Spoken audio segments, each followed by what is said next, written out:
Global super লিগের ফাইনালে গিয়েও ফাইনাল খেলা নিয়ে শঙ্কায় রংপুর রাইডার্স। ফাইনালে গিয়েও যদি খেলতে না পারে তাহলে বিশ্বমঞ্চে লজ্জায় পড়বে বাংলাদেশ। এমন লজ্জার হাত থেকে রংপুরকে শুধু বাঁচাতে পারবে বাংলাদেশ ক্রিকেট বোর্ড। ফাইনালের আগেই রংপুরের 3 ক্রিকেটার সৌম্য রিশাদ আফিফকে বিসিবির তলব। যদি তাই হয় তাহলে ফাইনাল না খেলে দেশে ফিরতে হবে রংপুর রাইডার্সকে। শিরোপার লড়াইয়ের আগে জটিলতায় পড়ল বাংলাদেশের এই দলটা।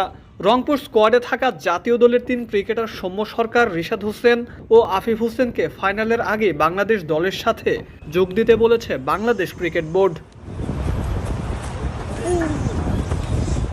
বিসিবি যদি সিদ্ধান্তে অনড় থাকে তাহলে মাঠে না নেমেই ফাইনাল ম্যাচ ছেড়ে দিতে হবে রংপুর রাইডার্সকে। আর এতে বিশ্ব দরবারে বাংলাদেশেরই ভাবমূর্তি নষ্ট হবে। খেলোয়াড় সংকটের জন্য একটা দলের ফাইনালে খেলতে না পারার ঘটনা যে ক্রিকেট বিশ্বে বিরল। রংপুর শুধু নিজেদেরই নয়, বিশ্ব দরবারে গোটা বাংলাদেশকেই তো প্রতিনিধিত্ব করছে। টাইগার প্রেমীদের জন্য এই ঘটনাটা হবে হতাশাজনক। গায়ানায় ভিক্টোরিয়ার বিপক্ষে রংপুরের ম্যাচটা অনুষ্ঠিত হবে শনিবার বাংলাদেশ সময় ভোর 5টায়। পরের দিনই রাত 7টা 30 বাংলাদেশের প্রথম ওয়ানডে। বিসিবির চাওয়া রংপুর দলে থাকা সৌম্য রিশাদ আফিফ ফাইনাল না খেলে যেন যোগ দেন বাংলাদেশ জাতীয় দলের ক্যাম্পে।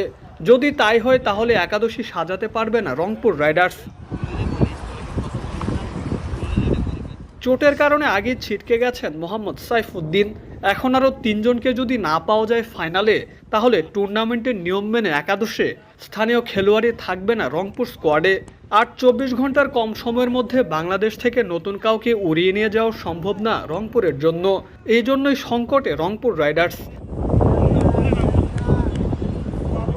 রংপুর রাইডার্সের পক্ষ থেকে বিসিবিকে বলা হয়েছে যে ফাইনাল শেষ হওয়া মাত্রই বাংলাদেশ দলের সাথে যোগ দেবেন 3 ক্রিকেটার, কিন্তু বিসিবি তাদের সিদ্ধান্তে অনড়। এখন দেখবার পালা বিসিবি থেকে কোনো সবুজ সংকেত পান কিনা রংপুর। যদি বিসিবি কঠোরতা দেখায় তাহলে ফাইনাল না খেলেই দেশে ফিরতে হবে বাংলাদেশের একবারের বিপিএল চ্যাম্পিয়ন রংপুর রাইডার্সকে। Mukaddes Hossain, Daily cricket.